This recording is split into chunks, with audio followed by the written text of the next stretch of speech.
और मैं आज आपके साथ आई हूँ एक joint collaboration of the second floor T2F and Gets Pharma, जिसमें we would be talking about demystifying COVID-19 myths and misconceptions, and we'll let you know कि क्या सच है, क्या झूठ है, क्या गलत न्यूज़ है, what is a media sensation and what is exactly reality. Today, I'm joined by two very esteemed panelists. We have with us Bilal Girani, who is the Executive Director of Gallup Pakistan. Bilal, welcome on board. And हमारे साथ हैं हमारे अपने Dr. Faisal Mahmood, who needs no introduction. He's the Head of Infectious Disease at the Aga Khan University, and because of his work on COVID-19 in Pakistan, he was awarded a Tamga Imtiaz. ये government of Pakistan के साथ बहुत closely काम कर रहे हैं and COVID vaccine rollout and overall COVID effects. So, Dr. Faisal, welcome on board.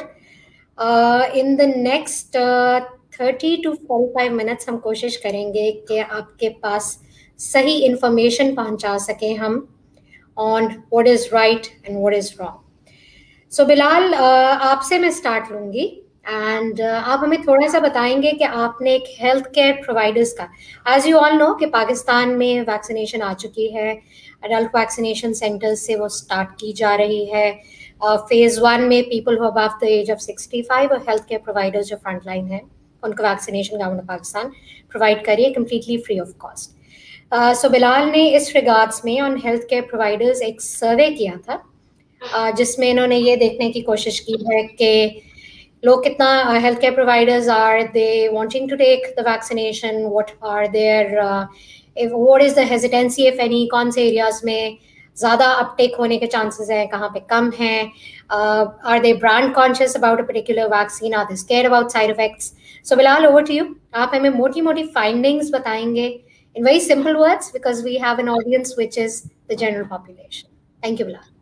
बहुत बहुत शुक्रिया, thank you so much. I think आपने बहुत ही इम्पोर्टेंट इशू को टेकअप किया है और पाकिस्तान जो है उसपे वैक्सीन रोल आउट जो है वो अभी बस स्टार्ट ही हुआ है. तो I think some of the learnings that we can share from here.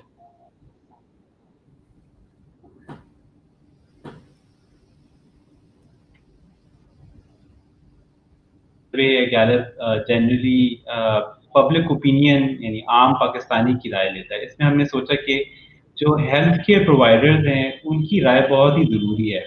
Reason इसके पीछे ये था कि जब भी हम तकरीबन पिछले 10 महीने से तकरीबन हर महीने एक सर्वे करते हैं आम पाकिस्तानी का, जिसमें हम कोविड के मुतालिक उनकी राय और उनके एटीट्यूड्स और बिहेवियर्स नापते हैं. उस पर जब हम ये सवाल पूछते हैं कि आप कोरोना के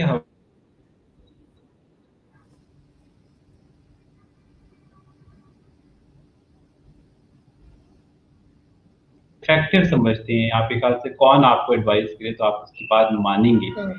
तो इंटरेस्टिंग बात यह है कि बहुत सी कैंपेन्स में अदाकार भी यूज़ होते हैं, पॉलिटिकल एक्टर्स भी यूज़ होते हैं, मगर डॉक्टर जो है 7 out of 10 Pakistani said that they would trust the information and advice of the doctor on COVID issues. तो डॉक्टर की राय जो है वो कोविड की वैक्सीन की अपटेक, SOPs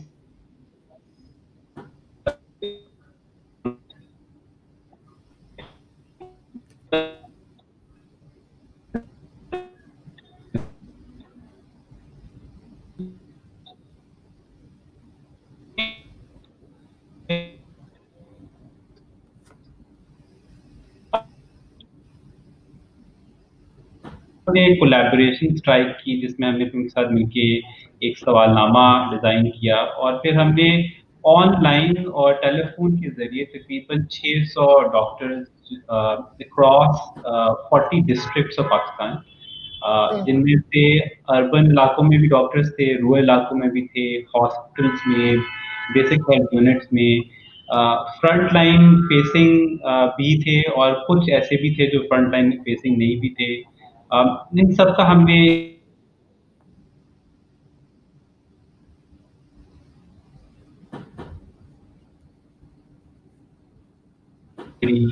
तक के सर्वे हुआ. जो मोस्ट इम्पॉर्टेंट की फाइंडिंग मेरे सामने नजर आई वो ये थी कि डॉक्टर्स जो हैं वो 80% के करीब उन्होंने ये कहा कि वो वैक्सीन लेना चाहते हैं. तो हम जब उन्हें सवाल किया कि आप वैक्सीन लगवाएंगे अगर आप डॉक्टर हो, तो उन्होंने 80% ने कहा हम लगवाएंगे। मगर साथ ही हमने उनसे ये सवाल किया कि आपकी तरजीह क्या होगी कौन सी वैक्सीन लगवाने में, क्योंकि यहाँ ऑप्शन एग्जिस्ट करती हैं। तो तकरीबन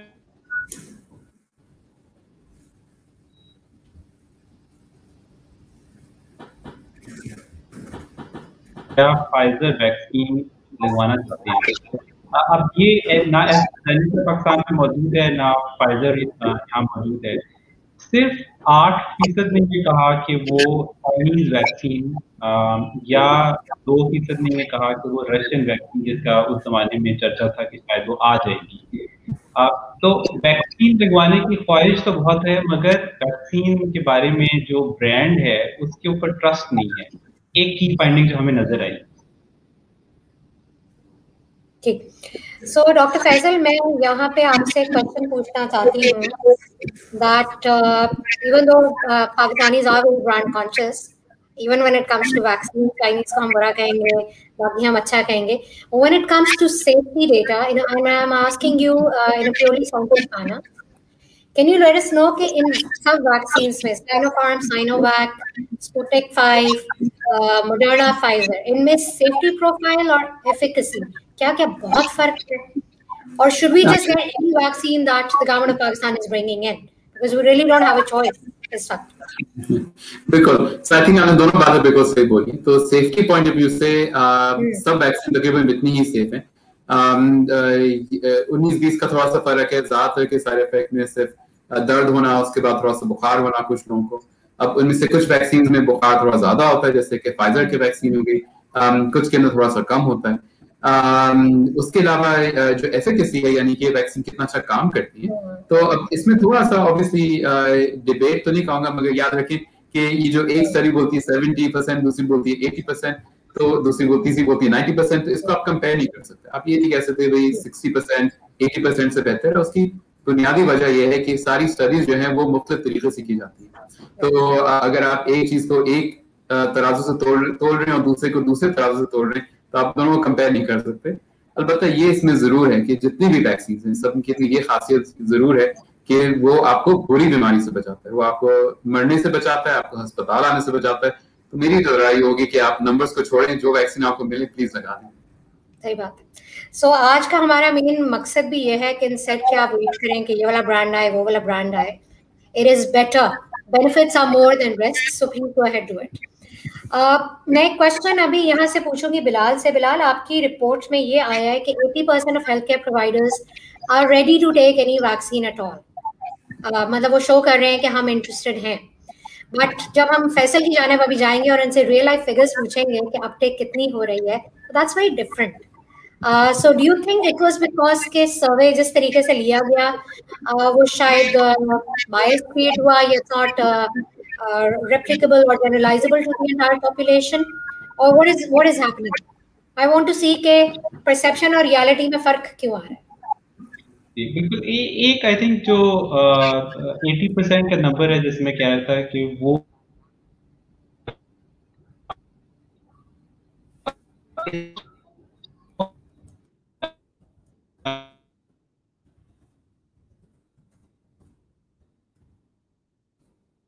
और लाहौर और इस्लामाबाद, इन 3 शहरों में तो डॉक्टर्स की राय काफी अच्छी थी, मगर बाकी और इलाकों में नहीं थी।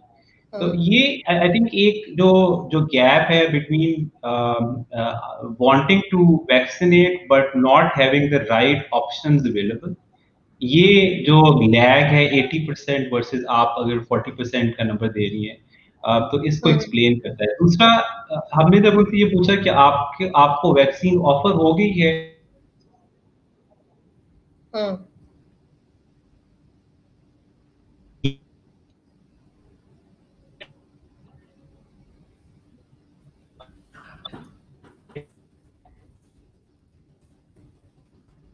और हॉस्पिटल टू, हमें बहुत से डॉक्टर्स ने ये भी कहा कि उन्हें मालूम नहीं है कि वैक्सीन लगाने का प्रोसेस क्या है, और कंफ्यूजन पाई जाती है कि हम एक प्राइवेट हॉस्पिटल में काम करते हैं तो हम कैसे रजिस्टर कर सकते हैं। So it's also a factor कि लगवाने की ख्वाहिश भी है, ब्रांड भी पसंद आया है, कहते हैं कि गवर्नमेंट ऑफर भी कर रही है, मगर कैसे करना है, कम्युनिकेशन लैग और कम्युनिकेशन प्रॉब्लम।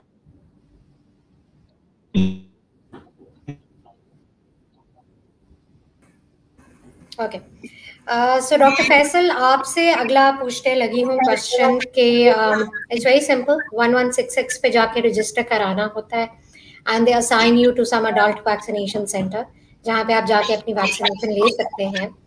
बट अब तो बहुत दूर हो गया। I look into Karachi expo centre भी है, list of other 17 total centres आए हैं, but it's still pretty low. Do you think it's because के वो चीज आ रही है कि अभी हम इंतजार करते हैं कि कोवैक्स की एस्ट्राजेनेका आएगी और अभी हम साइनोफार्म नहीं लगवाना चाहते, और do you think it's because of the confusion जो कि इनिशियली पाकिस्तान ने एक किया था कि older age individuals above the age of 60 वो अभी सब्र करें, फेज 3 का तब तक डेटा नहीं आया था इन एल्डरली पॉपुलेशन? क्योंकि अभी कल मैं देख रही थी, डॉन में एक आर्टिकल आया हुआ था, न्यूज में भी आया कि जेपीएमसी के बाहर लगा हुआ है कि 60 साल के लोगों से ऊपर हम नहीं लगवाएंगे। The government has now retracted back, they had initially said, they had just said कि अभी थोड़ी देर सब्र करो। आप उस पे प्लीज थोड़ा इलैबोरेट करें so that we hear it from the horse's mouth. Sorry I called you So देखिए, इसमें हाँ कंफ्यूजन बिल्कुल है, एंड कंफ्यूजन की एक बड़ी वजह जो कि नॉट जस्ट वैक्सीन्स मगर कोविड के साथ भी यही हुआ है कि हमारा जो अंडरस्टैंडिंग है वो बहुत जल्दी चेंज होती है। सो बिल्कुल जब वैक्सीन शुरू में आई थी तो उसमें ये भी शुरू में हिदायत आई थी कि जिनको ब्लड प्रेशर है, जिनका दिल में कोई मसला है, वो भी वैक्सीन ना लगाएं। एंड अनफॉर्चुनेटली वो जो इन्फॉर्मेशन जब वो व्हाट्सएप पे पहुंची एंड जब उसको अपडेट किया तो कुछ लोगों को पुराना मैसेज मिलता है, कुछ को नया मैसेज मिलता है। एंड 60 साल का भी यही मसला है कि शुरू में बिल्कुल हमने मना किया था 60 साल से ज्यादा लोगों को ना लगे, मगर अब हम कहते हैं कि 60 साल ज्यादा लोगों को लग सकती है क्योंकि उसका डेटा आ गया। अब अगेन कुछ लोगों को पुराना इन्फॉर्मेशन मिलता है, कुछ को नया मिलता है, कुछ ने अपने साइन नहीं उतारे, कुछ ने उतारे। एंड बिल्कुल ये जब आपका इन्फॉर्मेशन बहुत जल्दी तब्दील होती है, जब on with in days, with in hours आपकी तब्दील होती है, तो कंफ्यूजन तो अनफॉर्चुनेटली होती है। एंड आई थिंक आप बिल्कुल सही कह रहे हैं, this is one of the reasons why there is so much confusion. And the other confusion is कि हमारे रजिस्ट्रेशन का जो तरीकेकार है उसमें भी तब्दीली आती रही। सो पहले 116 पे था, उसके बाद फिर एक लिंक बनी थी, उस पे लोग रजिस्टर हो रहे थे, उसके बाद वो लिंक जो है वो चेंज हुई, फिर लिंक अब नहीं है, फिर 116 पे लोग रजिस्टर होते हैं, वो कुछ को मैसेज आता है कि आप चले जाएं, कुछ को मैसेज आता है कि आप अभी ना जाएं। So there is confusion and I think important बात यह है कि सब एक तो नंबर 1 वैक्सीन लगाएं, दूसरा थोड़ा सा सब्र करें। नया सिस्टम है, we trying to iron out, I think अच्छा सिस्टम है, I think we should give it थोड़ा सा टाइम। एंड ये शुरू की दुश्वारियां तो होती हैं obviously. So totally right, and please just go above the age of 60, please get registered. We have data now, तो please जाके अब अपनी वैक्सीन लगवा लें। कल एक और मैंने बहुत इंटरेस्टिंग चीज कहीं से सुनी। One of our employees here was trying to get his wife vaccinated, और उन्होंने उनको वापस बुलवा लिया क्योंकि जब वो वहाँ गई वैक्सीनेशन सेंटर तो इतनी लंबी कतारें थी that he thought कि instead of getting vaccinated वहाँ से वो कोविड उठा के ले आएंगे। So how do you think we should move around that? It's a practical issue, and this goes out for you, Dr. Faisal. Is it better कि आप लाइन में इंतजार करके वैक्सीन लगवा लें with proper precautions and थोड़ा distance रख के, या भी इंतजार करें? So ये जो रश आप लोग ने सेंटर में देखिए कल एंड परसों भी और आज भी, उसकी बुनियादी अगेन वजह ये है कि द पॉलिसी चेंज वैक्सीन का, और ऑब्वियसली एक तरफ से हम चाह रहे हैं कि लोग जल्दी से वैक्सीनेट हों और दूसरी तरफ से हमारा सिस्टम में और नॉट बी रेडी।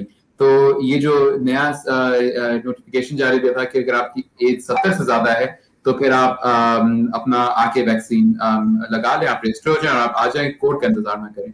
एंड उस तरह से एकदम से बहुत सारे सेंटर्स के अंदर रश बढ़ गई थी। क्या और वेट करें या आप रजिस्टर हो जाएं? तो I think I would say कि आप बिल्कुल जाके अपना वैक्सीन लगा लें। अगर आप किसी सेंटर जाते हैं वहां पे बहुत रश है तो then you can always go back, आप दोबारा से 1-2 दिन बाद चले जाएं। कुछ सेंटरों ने अब थोड़ा सा एक अपॉइंटमेंट सिस्टम शुरू किया है, जैसे आफान में चूंकि कल बहुत रश थी तो अब आज हमने थोड़ा सा होल्ड किया है और कल से फिर आप अपॉइंटमेंट लेके आ सकते हैं। एंड दूसरे सेंटर भी ऐसी अपने अपने तरीके से क्राउड मैनेज करें, बट प्लीज वेट ना करें, वैक्सीन लगा लें। अगर बहुत रश है देन आप 1-2 दिन बाद आ जाएं। ये वैक्सीन की जान ही रही है इंशाल्लाह। ठीक, ग्रेट। एंड बिलाल, आपसे अब एक क्वेश्चन है, आपने देखा साथ में प्रेवलेंस भी कितनी आ रही है कोविड की अमंग हेल्थ केयर प्रोवाइडर्स, वो आप थोड़ा सा शेयर कर सकते हैं बहुत आसान वर्ड्स पे? प्रेवलेंस भी नहीं, कितनी वो आ रही है, कितने फीसद लोगों को कोविड हो गया है अमंग द डॉक्टर्स? जी बिल्कुल सर, हमने डॉक्टर से सवाल किया कि आपको क्या कोविड पॉजिटिव आप हैं, तो इस सवाल पे बहुत ही शॉकिंग नंबर है कि 33% ने हमें ये कहा कि उन्हें कोविड हो चुका है। सवाल ये नहीं था कि आपको लैब से अप्रूव्ड कोविड पॉजिटिव है या नहीं है, मगर उनकी अपनी राय ये है कि उनको कोविड पॉजिटिव हो गया। ये भी मैं जब नंबर्स को देखता हूँ तो मुझे ये भी लगता है कि एक अगर डॉक्टर्स में जो थोड़ा सा लैग है कोविड वैक्सीन लगवाने में, उसमें पार्टली शायद ये भी एक ओपिनियन है कि हाँ, हम तो क्योंकि एक्सपोज रहते हैं हर वक्त और इस वजह से हमें कोरोना हो चुका हुआ है, इसलिए हमें वैक्सीन लगवाने की जरूरत नहीं है, without actually probably getting tested. So may be that's one rumour और that's one negative fact that we need to clear out कि आपको अगर कोरोना हो भी चुका है तो तब भी आपको एक हेल्थ केयर वर्कर के तौर पे दोबारा वैक्सीन लगवानी चाहिए। बिल्कुल, एक्सीलेंट। सो बिलाल, आपकी इसी चीज से I am going to go to the ID expert doctor Faisal. This was a question that I asked myself also. मेरा अभी आईजीजी बहुत ज्यादा स्ट्रांगली पॉजिटिव आ रहा है फ्रॉम कोविड रिकवरी। मेरा आईजीएम खत्म है, मेरा आईजीजी आ रहा है। Very simply in easy words, हमें कब एक कोविड रिकवर्ड इंसान को दोबारा जाके वैक्सीनेशन लगवा लेनी चाहिए और देयर एलिजिबल? आप हमें 3-4 आसान लफ्जों में बता दें ताकि ये भी एक वो है कि अभी तो मेरा कोविड चल रहा है तो लगानी चाहिए नहीं लगानी चाहिए, to be wait for 3 months, active हो नहीं हो, तो थोड़ा सा क्लियर कर दीजिए। सबसे आसान जवाब इसका ये कि आप वैक्सीन लगा लें जब आपकी तबीयत ठीक हो जाए, बस। सो जब आपकी आइसोलेशन खत्म हो जाए तो फिर आप जाके वैक्सीन लगा लें। द रीजन मैं अगेन कंफ्यूजन होती है बिकॉज कुछ इदारे कहते हैं कि आप इंतजार करें 3-4 महीने, कुछ कहते हैं कि आप फौरन लगाएं। मेरी तो राय ये है कि जैसी आपकी तबीयत बेहतर हो तो आप जाके वैक्सीन लगा लें, क्योंकि अगेन वही बात है कि अगर आप एलिजिबल हैं, अगर आप वैक्सीन के मुस्तहक हैं तो ये सबसे अच्छा टाइम है कि आप लगा लें। अभी आजकल फ्री भी है, आराम से लग भी रही है और हमको नहीं पता कि वैक्सीन कब तक अवेलेबल होंगी, तो फटाफट जो तबीयत ठीक है लगा लें। एंटीबॉडी चेक ना करें, वैक्सीन से पहले भी चेक ना करें, वैक्सीन के बाद भी चेक ना करें। ग्रेट, ठीक, बिल्कुल सही, थैंक यू। सो अब मैं थोड़ी सा कंट्रोवर्शियल पॉइंट उठाने लगी हूँ doctor Faisal for you. Now heard immunity is a concept कि जब तक 70% लोगों को, आई मीन ये तो अब बच्चे की जबान पे है कि जब तक 70% पॉपुलेशन कवर नहीं होगी, herd immunity is difficult to achieve because it's an overall population level thing that we talk about. अब उस पॉपुलेशन में for a country like Pakistan, माशाल्लाह 5th मोस्ट पॉपुलस कंट्री है, our youth bulge is huge. People under the age of 18, children under the age of 18 बहुत ज्यादा है। तो do we have any scientific literature or any trials जो कि दुनिया में हो रही हो to see कि वैक्सीनेशन बच्चों में की जा सकती है, और अगर हम नहीं करेंगे तो उसका क्या फायदा है, अगर हम करेंगे तो उसके क्या नुकसान आता है? फॉर कंट्री लाइक पाकिस्तान जिसका इतना large youth bulge, almost 1/3 of our population is young, is under the age of 18. Is that going to be a practical step to achieve? So ये बहुत अच्छा सवाल है, समथिंग जो कि अक्सर लोग पूछते हैं, एंड इसका जवाब आसान नहीं है। सो इसमें 2-3 चीजें हैं। एक तो ये कि याद रखें जो वैक्सीन हैं, जैसे मैंने बताया कि उसकी सबसे मेन जो बुनियादी जो फायदा है वो ये कि वो आपको अमवात से बचाता है, आपको हॉस्पिटल में दाखिल होने से प्रिवेंट करता है। जो एक चीज कंट्रोवर्शियल है कि क्या ये आपको बीमारी से बचाता है कि नहीं बचाता, यानी कि अगर आपको वैक्सीन लगी है कि आपको फिर भी इन्फेक्शन हो सकता है कि नहीं हो सकता, इस पे अभी कंसेंसस नहीं है। कुछ वैक्सीन ऐसी हैं जो थोड़ा सा आपको हाँ बीमारी से बचाता है, कुछ ऐसी कि अगर आपको कोविड वैक्सीन के बाद कोविड हो जाता भी है तो आपको कोई अलामात नहीं होते। और ये जो हर्ड इम्यूनिटी यानी कि इतने लोग इन्फेक्ट हो गए कि बीमारी फैलना खत्म हो जाएगी, ये भी थोड़ा सा इसमें भी हम थोड़ा सा अब चेंज हो रहे हैं 1 साल पहले और अब के दरमियान, क्योंकि वी नो कि ये वायरस कहीं जाने वाला नहीं है। ये ऐसा नहीं है कि ये 1 साल 2 साल के बाद दुनिया से गायब हो जाएगा, ये हमारे साथ रहेगा। एंड वैक्सीन जो है ये मास्क, लोगों से दूर रहना, बहुत हजूम वाली जगहों पे जाना एंड वैक्सीन, अब ये एक एक्स्ट्रा प्रिकॉशन आ गई हमारे पास, मगर ये इनको सबको रिप्लेस नहीं करता। एंड जब तक आपकी दुनिया की बहुत बड़ी पॉपुलेशन वैक्सीनेटेड नहीं हो जाती, जिसमें बहुत साल लगेंगे, I think it's we still have to wear a mask, ऐसी चीजें चेंज नहीं होंगी। आई वुड नॉट से कि हम वैक्सीन सबको लगाएं ताकि हर्ड इम्यूनिटी हो, हम वैक्सीन सबको लगाएं ताकि लोग मरे ना इस वायरस से। That's a very good thought. अच्छा जी, हमारे पास कुछ साथ क्वेश्चंस आ रहे हैं. Most of all we're already answering, but doctor Faisal दो बहुत कॉमन आ रहे हैं for you. First of all, cancer के पेशेंट्स लगवा सकते हैं वैक्सीनेशन, एक if they're above the age of 60, क्योंकि अभी तो हम लगा ही सिर्फ उनको रहे हैं, and health care providers. दूसरा क्वेश्चन एक AQ ने भी नोटिस पास किया था about an autoimmune condition to be safe. जी, तो मैं इसमें इन सवालों में और भी सवाल एंटिसिपेट करके ऐड कर देता हूँ कि क्या अगर आप कोई प्रेग्नेंट है तो वो लगा सकते हैं, नहीं लगा सकते, अगर कोई ब्रेस्ट फीडिंग करे तो वो लगा सकते, नहीं लगा सकते, अगर किसी का दिल खराब है तो लगा सकते, नहीं लगा सकते, बिकॉज दीज आर क्वेश्चन जो कि रोज आते हैं, एंड इसका जनरली सबका जवाब ये है कि हाँ लगा सकते हैं। अगर कोई कीमोथेरेपी पे है, अगर किसी को कैंसर है, तो बिल्कुल वैक्सीन लगा सकते हैं। ये जरूर है कि हम कहते हैं कि अगर किसी वजह से आपकी इम्यूनिटी कम है, अगर कोई तो मुदाफियत कम है, शायद कीमोथेरेपी की वजह से, स्टीरॉयड की वजह से, तो बेहतर है कि अगर ये आपकी स्टीरॉयड फॉर एग्जांपल अगर खत्म होने वाली है, तो पहले खत्म कर लें, उसको बंद कर दें और फिर वैक्सीन लगाएं। इसकी रीजन ये नहीं है कि वैक्सीन सेफ नहीं है, इसकी रीजन ये है कि अगर आपकी इम्यूनिटी कम है तो वैक्सीन शायद काम इतना अच्छा करे ना।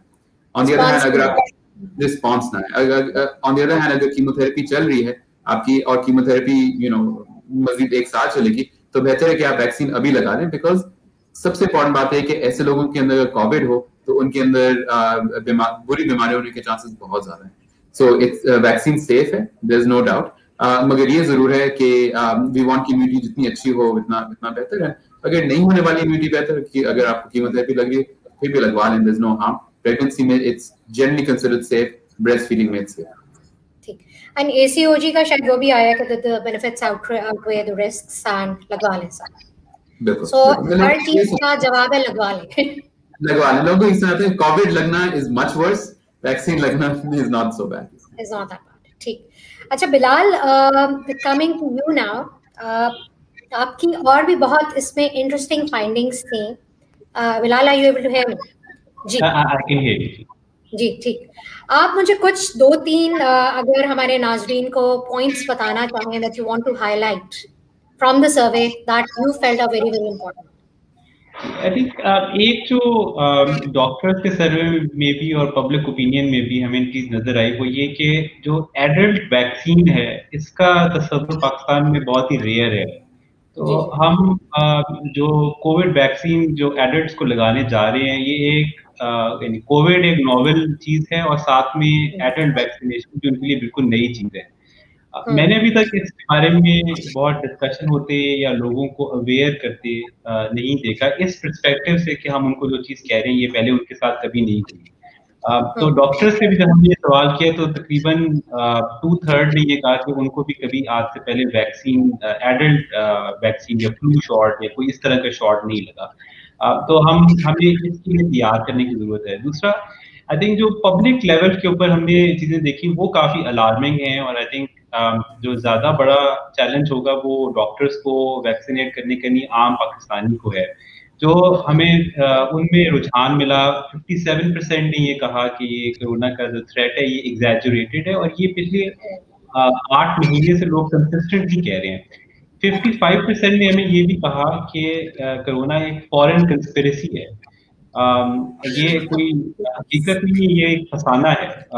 और 50% इस सब कुछ हो जाने के बावजूद भी रीसेंट सर्वे में ये कहते हैं कि उन्हें नहीं लगता कि उनको या उनके घर वालों को कोरोना हो जाएगा। आई थिंक ये जो तीन फैक्ट्स हैं कि कोरोना एक एग्जैजरेटेड चीज है, कोरोना एक मुझे नहीं हो सकता या मेरे घर वालों को नहीं हो सकता, और एक कंस्पिरेसी है। ये इन 3 क्वेश्चंस को हेड ऑन जब तक हम टैकल नहीं करेंगे, एड्रेस नहीं करेंगे, without stigmatizing the people who hold these opinions, तो हम ये हर्ड इम्यूनिटी क्या हम इसके करीब भी पहुंचने के काबिल नहीं हो सकते।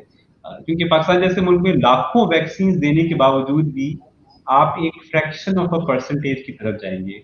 18 साल से बड़ी उम्र के तकरीबन 10 करोड़ लोग हैं, तो अगर हम उनमें से 1% को भी वैक्सीन दे दें तो 10 लाख वैक्सीन यूज हो जाएंगी। अब तो मुझे लगता है कि जो 3 की इंडिकेटर्स हैं, और उसमें मैं सिंपैथी और उनको स्टिग्मेटाइज किए बगैर की बात इसलिए कर रहा हूँ क्योंकि जब हम उनसे पूछते हैं कि क्या आप किसी कोविड पेशेंट को जानते हैं, तो 80% के करीब लोग ये कहते हैं कि उन्हें आज तक कोई कोविड का पेशेंट नजर नहीं आया।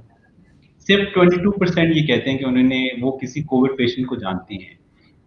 सो उनके लिए अगर ये फसाना महसूस होता है तो उनकी शायद गलती भी नहीं है।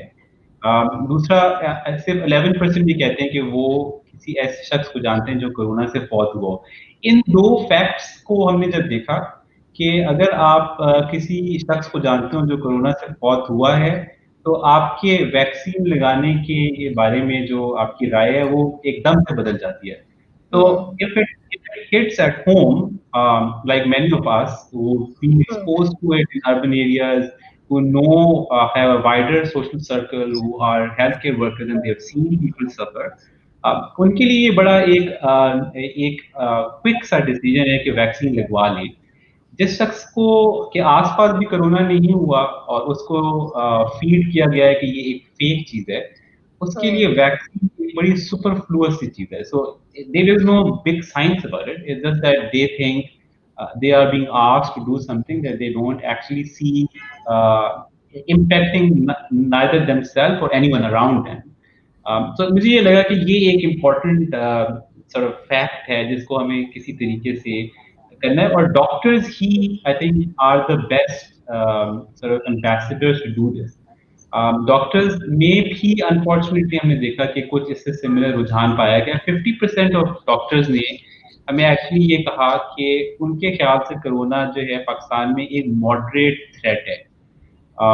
तो कुछ ये दूसरा हमने ये भी देखा कि उनका वैक्सीन के बारे में ट्रस्ट इन जनरल जो है वो थोड़ा सा ऐसा नहीं था कि जिसकी वजह से हम ट्रस्ट कर सके कि वो अपने पेशेंट्स को बगैर किसी झिझक के ये कह सकें, जैसे डॉक्टर फैसल जो हैं वो ये कह रहे हैं कि आप कोविड से डरना है, बाकी वैक्सीन की एफिकेसी से या उसके साइड इफेक्ट से आपको डरने की जरूरत नहीं है। हमें ये महसूस हुआ कि डॉक्टर्स की तरफ से इतना क्लियर हेडेड मैसेज नहीं जा रहा, बल्कि वो भी एक कॉन्वोल्यूटेड शायद बात कर रहे हैं in larger number than what should be the case. नहीं, I totally agree with you, लेकिन हमारे यहाँ जो लोग इन्फॉर्मेशन प्रोवाइड करने वाले हैं, जो फर्स्ट लाइन ऑफ कांटेक्ट है वो जनरल पब्लिक, जब उन्हीं में इतने मिथ्स होंगे और उन्हीं की सोच अगर जिस तरीके से आप बता रहे हैं, तो it's a very sad reality कि फिर आप पॉपुलेशन से क्या एक्सपेक्ट कर सकते हैं। But what I do believe के webinars like these, then general media का इसमें एक बहुत स्ट्रॉन्ग रोल होना चाहिए, जो कि नहीं उस तरीके से दिख कर आ रहा। दे सेंसेशनलाइज एवरीथिंग, एक नेगेटिव चीज उठाएंगे उसको बहुत ज्यादा ब्लो अप कर दिया जाता है। सो डॉक्टर फैसल, इस पे मैं आपकी तरफ एक आ रही हूँ। मीडिया हाइप एक फिर आजकल बहुत ज्यादा 2 चीजों पे क्रिएट हुई है। वन के आप वैक्सीन लगवा भी लोगे तो एक वेरिएंट आ जाएगा और फिर उस पर वो काम नहीं करेगी। सो फर्स्ट ऑफ ऑल आप हमारे लोगों को एजुकेट करें that there is a difference between variant and mutation, and how जो हमारे पास अवेलेबल हैं 6-7 vaccines in the world which have received emergency use authorization, how well are they against these new variants, especially the B.1.351? So South African strain. The South African वाला. So देखिए, again unfortunately news में बहुत सारी चीजें आती हैं and science जो है वो बहुत आगे निकल चुका है, एंड कभी कभार जो चीजें आती हैं वो समझ में सॉर्ट ऑफ कम आती हैं। सो थोड़ा सा अगर रिवाइज कर लें तो हर वायरस जो है जब वो इन्फेक्ट करता है तो वो थोड़ा सा तब्दील जरूर होता है, माइनर चेंजेस हमेशा आती हैं। एंड हुआ ये है कि कुछ ऐसे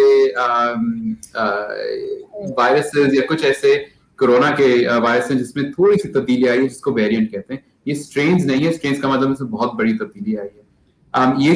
ये जो वायरसेस हम प्रेस में तो 4 आती हैं, मगर हम श्योर इससे बहुत ज्यादा गुना ज्यादा जरूर हैं। एंड इनसे कुछ के खिलाफ हमने देखा कि वैक्सीन कितना काम कर रही है। जो साउथ अफ्रीकन जिसकी आपने बात की, एंड ये साउथ अफ्रीका में शुरू तो नहीं हुआ है, मगर साउथ अफ्रीका ने पहले उसको सॉर्ट ऑफ डिस्कवर किया है। तो ये जो है, ये कुछ जो वैक्सीन है इसके खिलाफ थोड़ा सा कम काम करती हैं। मगर बॉटम लाइन ये है कि वैक्सीन जो है वो अगर आपके इवन दो अगर आपकी ये वैक्सीन के खिलाफ ये चेंज हो जाएंगी, वैक्सीन फिर भी आपको लगानी है, बिकॉज मेजॉरिटी स्ट्रेन जो है वो फिर भी आपके वो होंगे जिससे आप बचेंगे। एंड ये बिल्कुल वैसे जैसे फ्लू का वैक्सीन है। फ्लू का वैक्सीन जो है वो अगर वो आप हर साल लगाते हैं इसी वजह से, क्योंकि ये थोड़ा सा चेंज होता रहता है। सो बॉटम लाइन ये है कि अगेन वैक्सीन लगवा लें, डजंट मैटर कि चेंज हो रही है वायरस, अगर वायरस चेंज भी होता है तो then will have the new vaccine, and शायद वो हर साल लगाने की जरूरत पड़े, मगर अब पहला तो लगाएं एटलीस्ट। ठीक, एग्जैक्टली, बिल्कुल ठीक। अच्छा, just another question, CanSino bio के रिजल्ट्स आए हैं अराउंड 4 weeks ago, उसके बारे में आप हमें थोड़ा बताना चाहेंगे?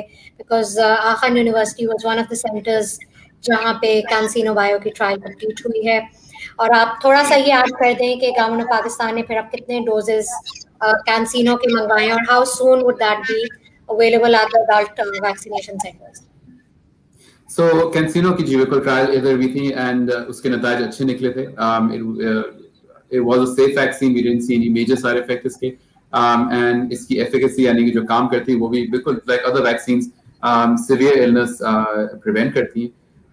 इसकी वैक्सीन की अप्रूवल भी हो गई है, वैक्सीन मंगवा भी ली गई है, बट अनफॉर्चुनेटली मैं आपको ये नहीं बता पाऊंगा कि वैक्सीन कब तक आएगी। ये बहुत मूविंग टारगेट है, हम भी कीप थिंकिंग कि अगले हफ्ते आएगी और फिर वो 2-3 हफ्ते आगे निकल जाती है। निस्बतन कंपेयर टू साइनोफार्म वाली वैक्सीन ये वैक्सीन कम आ रही है, मगर एक फायदा इस वैक्सीन का ये जरूर है कि इसकी एक ही डोज होती है, इसके लिए 2 डोजेस की जरूरत नहीं है।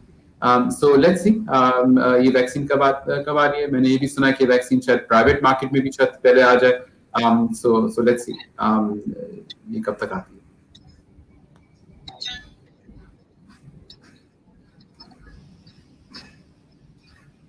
ठीक, अच्छा जी, एक और क्वेश्चन हमारे पास आ रहा है अबाउट साइनोफार्म कि इसके लॉन्ग टर्म साइड इफेक्ट्स कोई हमारे पास डेटा मौजूद है? अभी तो खैर इतना लॉन्ग टर्म हुआ भी नहीं है, but whatever data we have, तो उस पे डॉक्टर फैसल थोड़ा अगर आप हाईलाइट कर दें।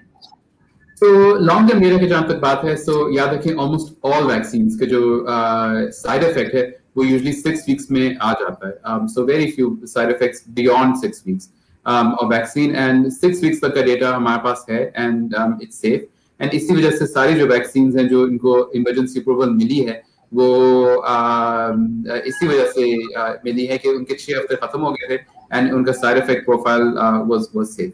So when we say long term from a vaccine standpoint, so usually 6 weeks data, and it is safe beyond that. अच्छा, एक और जो बहुत ज्यादा चीज हाईलाइट हो रही है पिछले 3 दिन से, एस्ट्राजेनेका को बहुत पुल आउट किया गया है यूरोपियन।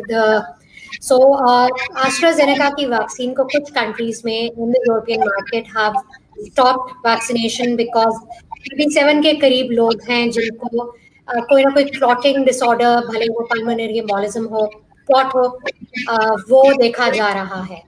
लेकिन WHO ने फिर स्टेटमेंट पास की कि नहीं, you should continue vaccination and you should not stop it. तो इसकी हमें कोई साइंटिफिक बेसिस बता सकते हैं डॉक्टर फैसल कि क्यों हमें ले लेनी चाहिए and we should not blame the vaccine for what is happening? हाँ, so this is actually इसको आप 2 पहलू से देख सकते हैं। पहली चीज तो ये कि आप कुछ भी करेंगे तो उसके बाद कुछ ना कुछ होगा। सो फॉर एग्जाम्पल अगर किसी को वैक्सीन लगती है एंड अगर 5 लोगों को वैक्सीन लगती है और उन 5 को उसके बाद खुदा खासा कार एक्सीडेंट होता है, तो इसके मतलब नहीं कि वैक्सीन के बाद या वैक्सीन की वजह से उनको कार एक्सीडेंट हुआ है। अलबत्ता so and this is the reason why WHO कह रही है कि आप वैक्सीन लगवा लें। On the other hand the other good thing is कि चूंकि वी नाउ नो कि वैक्सीन के बाद कुछ लोगों को क्लॉटिंग हुई है, सो ये एक तरह से ये हमको बता रहा है कि हमारा जो मैकेनिज्म है कि वैक्सीन के बाद लोगों को फॉलो करना कि साइड इफेक्ट हैं हो रहे हैं कि नहीं हो रहे, ये बहुत स्ट्रांग है। वे इवन कैचिंग लोग जिनको थोड़ा सा भी कुछ हुआ है। एंड अब ये देखना है कि क्या जिनको वैक्सीन लगी है और जिनको और ये जो क्लॉटिंग हुई है ये क्या नॉर्मल से ज्यादा है या नॉर्मल से कम है। एंड ये जो ममालिक हैं इन्होंने वैक्सीन स्टॉप नहीं की है, ऐसा नहीं है वो बोल रहे हैं कि अभी हम ये एस्ट्राजेनेका नहीं लगाएंगे। उन्होंने बोला कि हम अभी पॉज कर रहे हैं अपनी वैक्सीनेशन, डेटा देख रहे हैं कि क्या ये एक्सपेक्टेड से ज्यादा है या कम है, and then we'll go back and revaccination. And अगर आपको याद पड़ता है जब ये ट्रायल्स हुई थी, जब ये स्टडीज हुई थी, तो उस वक्त भी ये काफी वैक्सीन की ट्रायल बीच में रुक गई थी, जस्ट टू सी कि ये जो चीजें देख रहे हैं क्या ये मामूल से ज्यादा है कि नहीं। सो आई एग्री विद WHO कि द खतरा ऑफ कोविड काफी ज्यादा है, एंड प्रोबेबली इसका इतना ज्यादा नहीं है, बट अगेन वक्त ही बताएगा, अभी पूरे तरह डेटा आया नहीं है, जब डेटा और आएगा दिन में नो कि बाकी क्या इसमें रिस्क है कि नहीं। ठीक, ओके मैं एक दो बस लास्ट क्वेश्चंस ले रही होंगी बिकॉज टाइम इज शॉर्ट, हम अगले 3 से 4 मिनट में रैप अप करेंगे। सो डॉक्टर फैसल, एक और सवाल ये आ रहा है, तो सिंस द लास्ट 1 वीक दोबारा कोविड के केसेस इंक्रीज होने शुरू हो गए हैं जी इन पाकिस्तान, उसकी डिटेक्शन बढ़ गई है। So what do you think is happening? ये क्या कोई थर्ड वेव है, और is it because everything was opened up और अब वो दोबारा से हमको पीक नजर आ रहा है? What do you think is happening? I love the third wave. It's like World War III. So मगर ये है कि बिल्कुल केसेस बढ़ रहे हैं for sure. केसेस जो हैं वो पंजाब, KP के इस्लामाबाद उस साइड पे ज्यादा बढ़ रहे हैं हमारे नदर्न एरियाज के अंदर। इसकी 2-3 बुनियादी वजूहत हैं। एक तो ये कि वी नो के सिंध के बरक्स उन एरियाज के अंदर ये जो नया वेरिएंट है, जो UK वाला वेरिएंट है B.1.1.7, वो थोड़ा सा ज्यादा पाया जा रहा है, उसकी प्रोपोर्शन ज्यादा है, शायद बिकॉज वहां से ट्रैवल ज्यादा आ रहा है, उसकी एक वजह ये हो सकती है। एंड वी नो कि ये वाला वायरस जो है ये इसके फैलाव थोड़ा सा ज्यादा इजीली या ज्यादा तेज से फैलता है। Secondly weather is one reason, also north के अंदर गर्मियां थोड़ी सी देर से आती है, सिंध के अंदर गर्मियां थोड़ी जल्दी आती हैं, एंड देन ऑल्सो SOP जो ईज किया है, ये हमने दूसरे ममालिक में भी देखा है कि जब आप SOPs ईज करते हैं, जब कम करते हैं तो फिर आपके इन्फेक्शन बढ़ जाते हैं। कनाडा में भी एग्जैक्टली यही हुआ है। सो आई थिंक इसके मल्टीपल रीजंस हैं। क्या ये थर्ड वेव है, क्या ये और बढ़ेगा, ये वक्त ही बताएगा, होपफुली नॉट, मगर डेफिनेटली कुछ शहरों में in Punjab and Islamabad for example, वहां पे के हेल्थ सिस्टम दोबारा से चौक हो रहे हैं, होना शुरू हो गए। ठीक, अच्छा बिलाल, एक आपके लिए सवाल है, and so I basically want to know कि हेजिटेंसी आपको क्या ऐसा फील हुआ from your survey? Was it age dependent और वाज इट डिपेंडेंट के रूरल या अर्बन एरिया का फर्क था? One of the reasons why I ask is कि फिर हमें उन जगहों पे इंटरवेंशन ज्यादा करने की जरूरत है, उन जगहों पे ज्यादा कैंपेन्स करने की जरूरत है दैट वैक्सीन्स को रोल आउट करवाने के लिए। तो क्या कुछ ऐसा आपको डिफरेंस नजर आया? बिल्कुल, हमने ये देखा कि अनफॉर्चुनेटली यंगर लोगों में जो वैक्सीन के हवाले से भी रिलैक्स एटीट्यूड था और कोरोना के हवाले से भी कंटिन्यूड रिलैक्स एटीट्यूड है। आई थिंक उसमें हमें ये महसूस हुआ कि रीजन ये है कि उनको क्योंकि उनके कोहॉर्ट्स में कोविड होता नजर नहीं आया, तो जिस वजह से उनको ये महसूस होता है।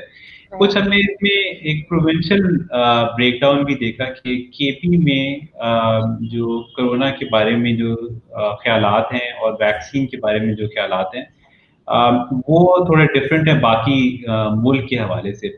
उसकी एक हिस्ट्री भी है, क्योंकि कोरोना भी और वैक्सीन इटसेल्फ भी वहाँ पोलियो की वजह से गवर्नमेंट की बहुत सी मल्टीपल कैंपेन्स रही हैं और बहुत से इश्यूज रहे हैं। सो KP पे फोकस करने की, यंग लोगों पे फोकस करने की और अर्बन इलाकों के लोगों पे फोकस करने की, हमने देखा कि जो रूरल इलाके हैं वहाँ पर लोग मोर कंप्लायंट थे विद दिस आइडिया कि अगर कोई चीज़ ज़रूरी है तो हम लगवा लेते हैं। अर्बन इलाकों में हमने देखा कि जो सोशल मीडिया और इस तरह की इन्फ्लुएंसेस की वजह से लोगों की एक थोड़ा सा सिनिकल एटीट्यूड भी है कोरोना के हवाले से। तो आई वुड से कि if you have to concentrate, हम यंग अर्बन और KP और बलूचिस्तान इन एरियाज के ऊपर अगर हम स्पेसिफिकली फोकस करें तो यहाँ पर जो सेगमेंट्स हैं अगर हम उनको कन्विंस कर सकते हो with facts and with behavioral interventions, so that would really help. ठीक, अच्छा जी, one last question doctor Faisal आपके लिए, एंड मैं हर क्वेश्चन को लास्ट कहती हूँ, but there such exciting questions coming up, but promise this is the last one. Private markets में डू यू थिंक पाकिस्तान, क्योंकि हमारा ऑलमोस्ट 70% हेल्थ केयर पाकिस्तान का आउट ऑफ प्राइवेट पॉकेट है, लोगों का some for odd reason believe private sector में ज्यादा है as opposed to public hospitals, public sector. Do you think कि हमारे यहाँ वैक्सीन, अडल्ट वैक्सीनेशन की अपटेक ज्यादा होगी अगर प्राइवेट मार्केट्स इसको लेकर आए? If it is available in private hospitals, if it is available पैसे दे के if it is available of a brand which comes from UK, US, etc. Just want to hear your thoughts. क्योंकि आप इससे पहले भी काफी adult vaccinations पे काम कर चुके हैं, other than COVID also. So adult vaccination in general, and I'm very happy, and it was very interesting जो बिलाल ने बात की. So adult vaccination really neglected sort of एक area है. मेरे कुछ पेशेंट्स को आई मेक श्योर कि फ्लू वैक्सीन मिल रही है या निमोनिया के वैक्सीन मिल रहा है, एंड लोगों को यूजुअली हज के बारे में पता होता है कि उस वक्त उनको एक वैक्सीन लगने की जरूरत है, मगर ये बिल्कुल एक एरिया है जो कि निग्लेक्टेड है. एंड व्हाइल आई एग्री कि अगर प्राइवेट सेक्टर में आती है, but the truth of the matter is कि प्राइवेट सेक्टर में बहुत कम अडल्ट वैक्सीन अवेलेबल है, एंड अक्सर वो वैक्सीन अवेलेबल होती नहीं है, maybe because of demand, maybe because you know for whatever reason. अगर कोविड वैक्सीन प्राइवेट सेक्टर में आती है, क्या ये ज्यादा इसका अपटेक होगा? Probably, possibly. आई थिंक एक बड़ी उसकी अपटेक की रीजन ये है कि बहुत सारे लोग जिनको वैक्सीन लगानी है वो भी लगा नहीं सकते क्योंकि वो हेल्थ के वर्कर्स नहीं है, उनकी एज 60 से कम है. तो डेफिनेटली एक बहुत बड़ा प्रोपोर्शन ऐसे हैं जिनको वैक्सीन चाहिए, उनको मिल नहीं रही है, एंड अगर ये प्राइवेट सेक्टर में आती है तो बिल्कुल ये अवेलेबल होगी. बिलाल, आप इस पे कुछ ऐड करना चाहेंगे फ्रॉम, बिकॉज आपने बहुत ज्यादा काम किया on service other than covid also, health care etcetera, so आप प्लीज कुछ ऐड करें. बिल्कुल, हमने कुछ जो हेल्थ केयर इंफ्रास्ट्रक्चर है मुल्क के अंदर, इसको भी कुछ हम ऑब्जर्व करते रहे हैं, स्टडी करते रहे हैं. सो उसमें अनफॉर्चुनेटली जैसे आप कह रही हैं कि प्राइवेट मनी स्पेंड होता है, उस तरह से 50% ऑफ द नॉर्मल पाकिस्तानी व्हेन वी आस्क देम कि आप हेल्थ केयर कहाँ से लेते हैं, तो वो ये कहते हैं कि वो किसी प्राइवेट हॉस्पिटल या प्राइवेट क्लिनिक जाते हैं. और ये नंबर जो है वो आहिस्ता आहिस्ता से इंक्रीज कर रहा है ओवर द ईयर. उसकी मेजर वजह ये कि गवर्नमेंट की आउटरीच और गवर्नमेंट के हॉस्पिटल्स या गवर्नमेंट की इंफ्रास्ट्रक्चर की वो बहुत पुअर है. So relying on the private sector to offer vaccine is, in my view, perhaps the only way हम जो यूनिवर्सल या हर्ड इम्यूनिटी लेवल्स पे पहुंच सकते हैं. गवर्नमेंट उसको रेगुलेट कर सकती है, गवर्नमेंट उसको उसके एसओपीज को फॉलो करवा सकती है, उसको ट्रेन कर सकती है, मगर उसके आगे एक हद से आगे पहुंचाने के लिए almost on the arteries of the country जो है, उसके लिए प्राइवेट सेक्टर को किसी न किसी फॉर्म में एंगेज करना पड़ेगा. और हमने जो ओवर द इयर्स एक प्राइवेट सेक्टर का इंफ्रास्ट्रक्चर क्रिएट कर लिया है with thousands of labs or thousands of clinics, thousands of private hospitals, ये एक मुल्क की इन्वेस्टमेंट है जिसको हम यूज कर सकते हैं in order for us to really make sure कि एक मैं इसमें ये भी पॉइंट ऐड करना चाहता हूँ कि गवर्नमेंट के बारे में अनफॉर्चुनेटली एक मिसट्रस्ट पाया जाता है. और हमने वैक्सीन, मल्टीपल वैक्सीन की डिलीवरी में ये देखा है कि कौन वैक्सीन पिला रहा है, that is a very crucial factor in how the vaccine is perceived.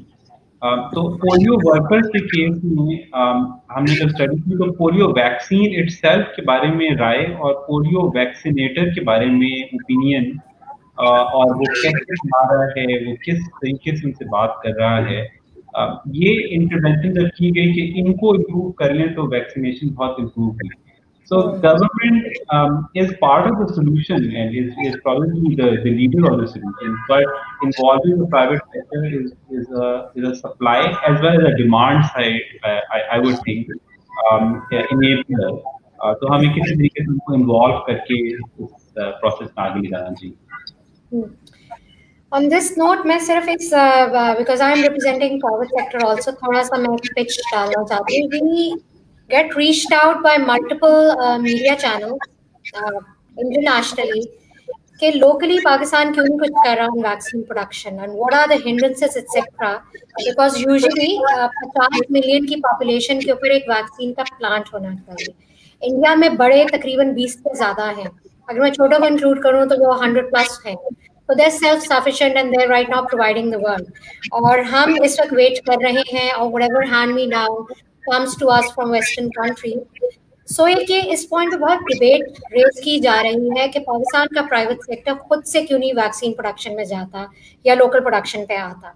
I was just being interviewed kal by one of these, I think ये Washington Post था, and the first question they had was कि is it कि हमारे यहाँ मसला है कि हम नहीं करना चाह रहे पाकिस्तान में, or is it because the big pharma giants are not willing to come to a country like Pakistan? So my answer to that was कि ये दोनों का factor है. Setting up a vaccine plant takes up a lot of money. The government is not willing to invest in the local market. Government कहता है private sector जो खुद से करना चाहता है वो करे.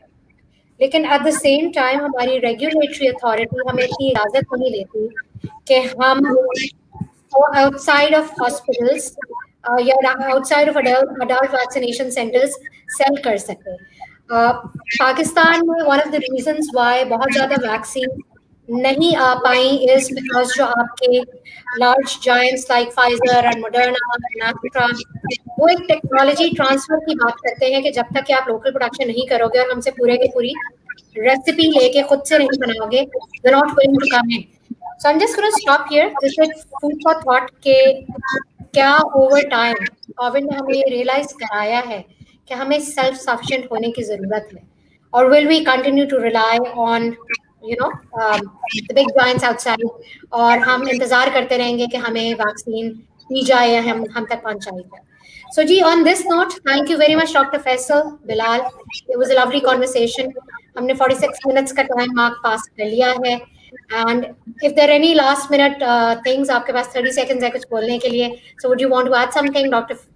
Faisal या Bilal?